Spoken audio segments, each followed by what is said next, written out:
Không thể làm gì, cháy to quá. Bảo rồi. Cháy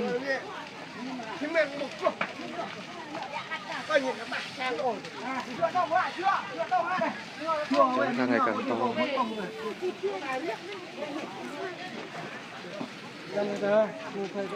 Nằm rừng nữa, bực nằm đó.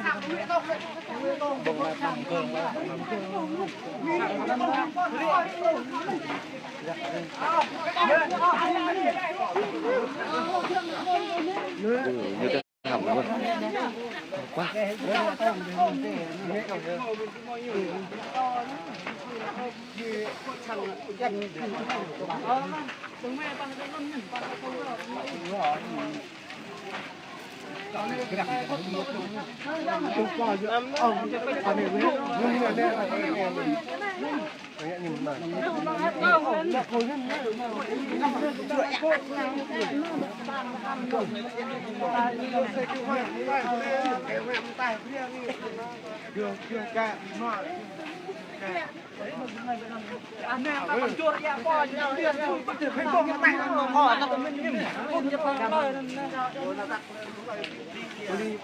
Đi cái này nó lầm thế. Chủ đến không đúng ấy. Tổng tiệc đấy. Mở cái này nó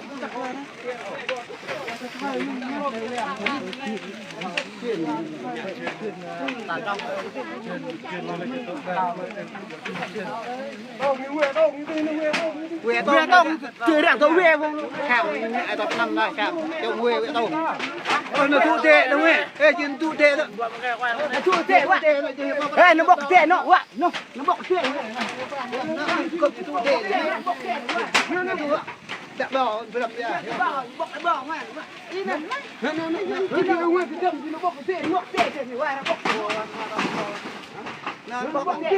bọc tệ đấy lâm đẻ kia lập là phần hoa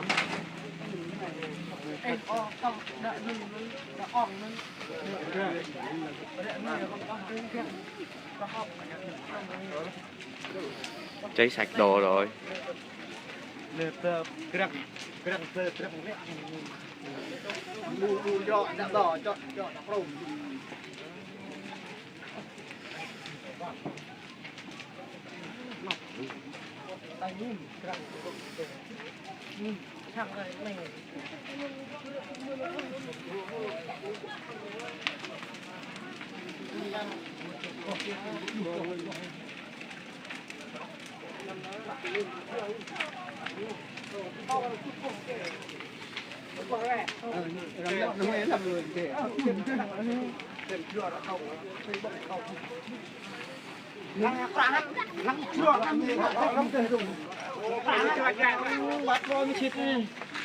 Không kịp được. Giờ lửa này ai mà vô được.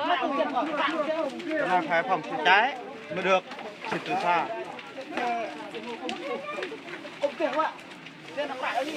Nước về mà không làm gì được.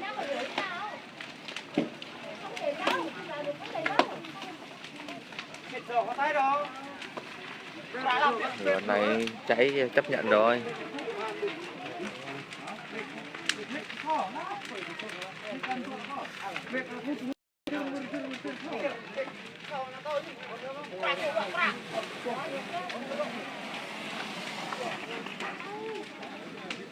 Ui, dây điện kìa. Nóng quá cháy rơm luôn.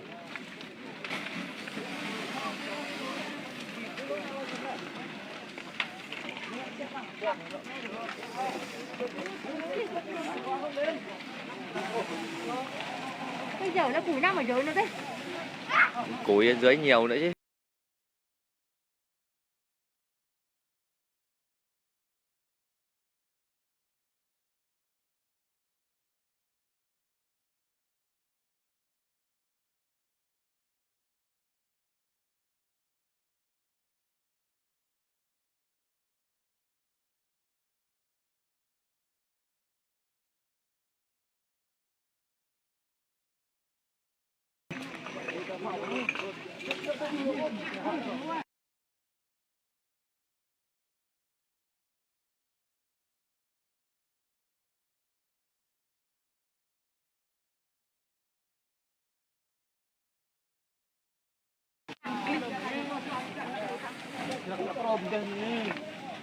Răng lên nữa.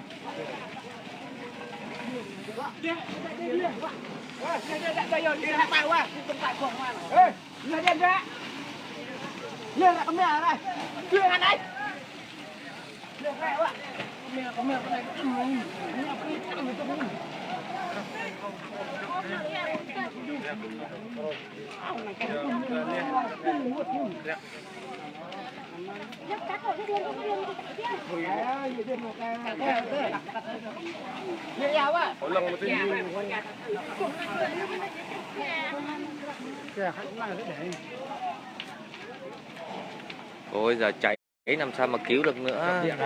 Chịu. Chập điện như này này. Chập điện. Có nên không qua nhà sao? Không có. Tuổi đang nhỏ này, đang khô hành. Rồi phát rồi kèm cái sao à, củi rồi.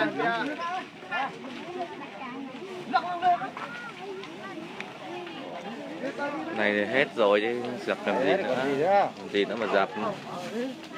Dập rồi còn trơ với cái cọc. Thật dùng đơn. Củi hết rồi. Không có người nhà. Cắt điện chưa không biết.